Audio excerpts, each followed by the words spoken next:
Ayon po kay Auntie Claire, ito parang tama no. Sila po sa mga biglaan lang pero pag sinuri mo talaga mali.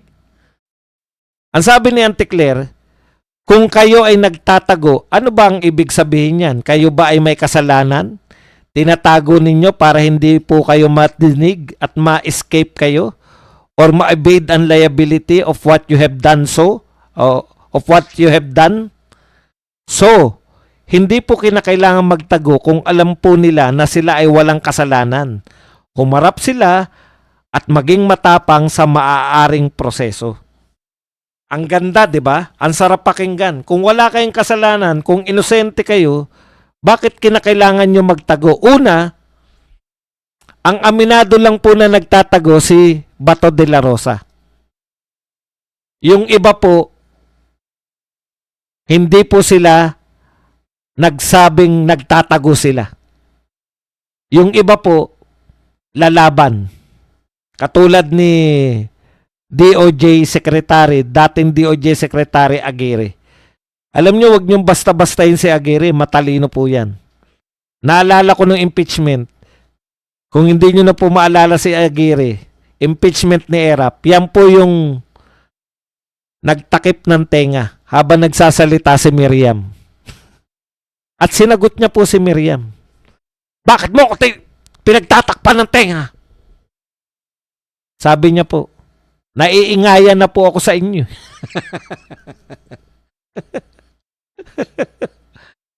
Alam nyo, nakakatakot po si Miriam Defensor noon. Nung panahon na yan. Yung hindi ka natakot kay Miriam at nagawa mo pang sumagot. Pero pinalaya siya. Part po siya ng prosecution team. Siya po yung private prosecutor. Pag ikaw po, naroon ka sa impeachment, anumang impeachment, ay, hindi ko alam kung kay Erap ba yun o kay Corona. Hindi ko na po matandaan. Pag kayo po, abogado kayo at kinuha kayo sa impeachment, mapa-prosecutor man kayo o mapa-depensa, ibig sabihin, isa po kayo sa mga pinakamagagaling na abogado sa Pilipinas. Wala na pong banban na kukunin dyan. Lahat po ng magagaling, showdown po yan. Kung gusto nyo pong makilala ang pinakamagagaling na abogado sa Pilipinas sa panahon na ipipress nyo po yung panahon, naroon sila lahat sa impeachment trial.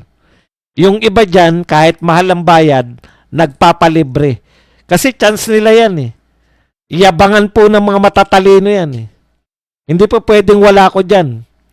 Kung feeling nila pinakamagagaling sila, nakita nyo naman. Yung kay Erap, sino yung matanda?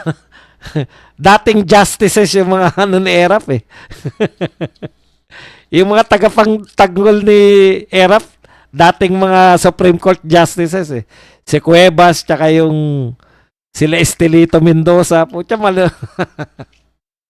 ang sarap manood ng mga debate dahil lahat ng pinakamagagaling na abogado nariyan po. Sila Fortun.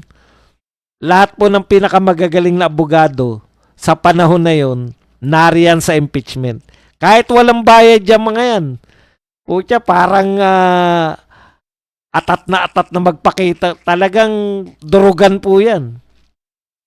Kaya kung nariyan po si Aguirre, hindi po siya simpleng abogado lang. Kaya po siya DOJ ni Pangulong Duterte. Pinakamagagaling, nakaklase ni Pangulong Digong. Di ba sabi ni Tatay Digong? Line of 7 nga mga grade ko, pero presidente ko. Etong mga tauhan ko, mga honor student lahat yan, tauhan ko lang. Okay din si Tatay Digong eh. O kaya,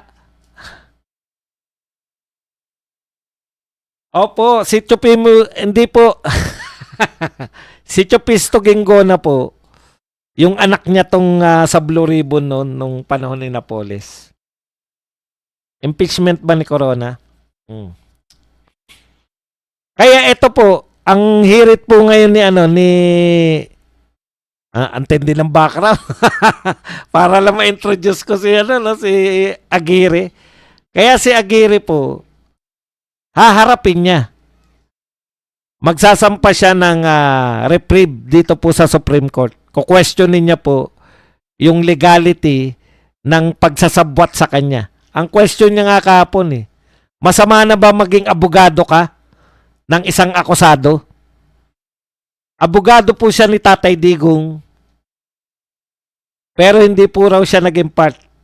Ang paliwanag ni Aguirre, kaya pilit silang sinasama. Kasi si Bato talagang normal yan dahil siya yung chief PNP. Di ba?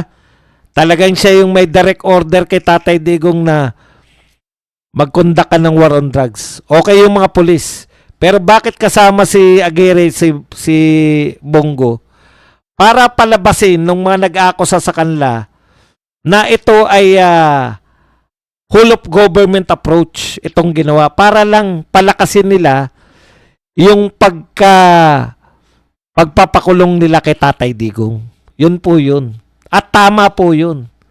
Kasi hindi po nilang pwedeng mapatunayan na illegal. Yan yung pinaglalaban ko sa mga ano ko ngayon sa mga reels. Hindi po illegal yung war on drugs kasi illegal yung droga. Legal po na labanan ng presidente yung droga. Kaya inaangguluhan po nila para maging crimes against humanity. Kinakailangan pinagplanuhan to na yung mga civilian madamay. Hindi po yun yung purpose ng war on drugs Alam po natin. Anyways, alam na natin yan. Okay. Correct. Si Sabad de Lima, siya rin po. O ngayon, balik po tayo rito sa sinasabi natin. Sinasabi ni Auntie Claire. Kung biglang titignan, kung bigla mong pakikinggan, at saka kung makikinig dito yung mga loyalistang mga vlogger, gano'n, ay oo, yari na ang tatay nilang karton. Kasi, ang simple, di ba? Hindi po kinakailangan magtago kung alam po nila na sila ay walang kasalanan. Tama. Hindi dapat magtago ang isang walang kasalanan. Kung yung batas na pinag-uusapan natin ay batas ng Pilipinas. Dahil sa batas ng Pilipinas, hindi sila nagkasala. Pero sa batas ng mga mananakop na dayuhan, yung ICC, ibang klase po mag-interpret sila ng batas. Tignan nyo po si Tatay Digong. Dito po sa Pilipinas, bago ka makulong, may kasalanan ka na muna. Di ba? May kakilala nga ako, convicted na nakapagsampa pa ng impeachment Napatunayan na nagkasala ka. Di ba? Nakapagsampa pa ng impeachment. Si Tatay Digong hindi pa binabasahan ng kaso nakakulong na Mag-isang taon na nakakulong, hindi pa nagdudusa na sa kasalanan na hindi pa napapatunayan nagkasala siya. Hindi pa po nalilitis. Iba po batas dun Batas po ng mga tukmol. Dito po sa Pilipinas, illegal po ang paggamit ng droga. Doon po sa kinaulungan ni Tatay Digong, hindi po illegal. Sabi ko nga, maganda yung halimbawa ko Pinuri yung halimbawa Yung Muslim, pwedeng maraming asawa, 4. Hindi po yun kabastusan o Talagang nila yan, batas nila yan. Kung Muslim ka, 4 asawa mo, lilitisin ka na ang nakalagay sa konstitusyon sa batas isa lang ang pwedeng maging asawa. Doon sa lugar na hindi kinikilala yung batas ng Muslim, lilitisin ka. Nakalagay rito, isa lang ang pwedeng mo mag-asawa, ilan ang asawa mo. Muslim po ako Wala yan dito sa batas namin. Inosente si Tatay Digong, wala siyang kasalanan kung dito sa Pilipinas. Pero dinala nyo dun. Hindi naman batas ng Pilipinas yung pinag-uusapan dun. Batas ng... Ewan ko kung anong batas yung pinairal dun. Alam nyo ba kung anong batas dun? Yung saligang batas ba natin, 1987 Constitution, yun yung sinusunod ng mga ICC?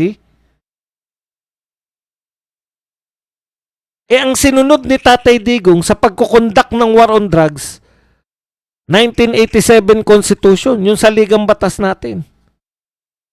Na pag ang kriminal ay nanlaban, pwedeng unahan ng otoridad.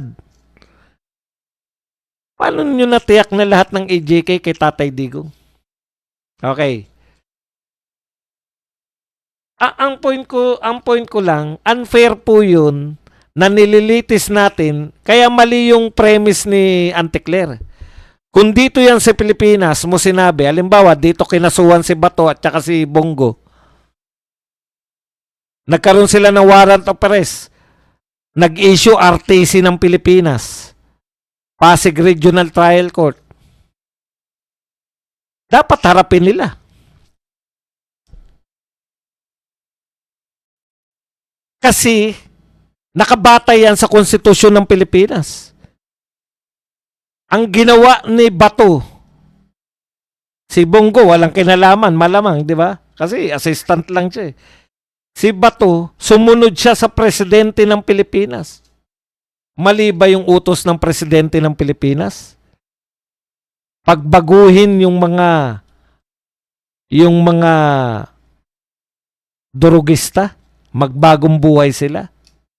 Mali ba yung utos ng presidente ng Pilipinas na hulihin ang mga naghanap buhay sa droga? Hindi naman po sinabing pag may nakita kayo, dead.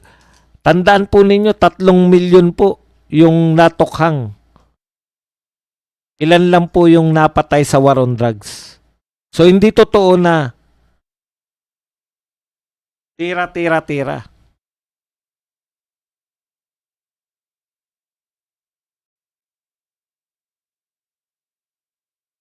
Ang tanong, may nakita ko, reward daw. Si Bongo raw kasi nagre-reward. Ang tanong po, mali po ba yung pagre-reward? Bakit po si John Vic nagsasabi po na reward system? Ang ibig nyo ba sabihin, illegal ang pagkakaroon ng reward?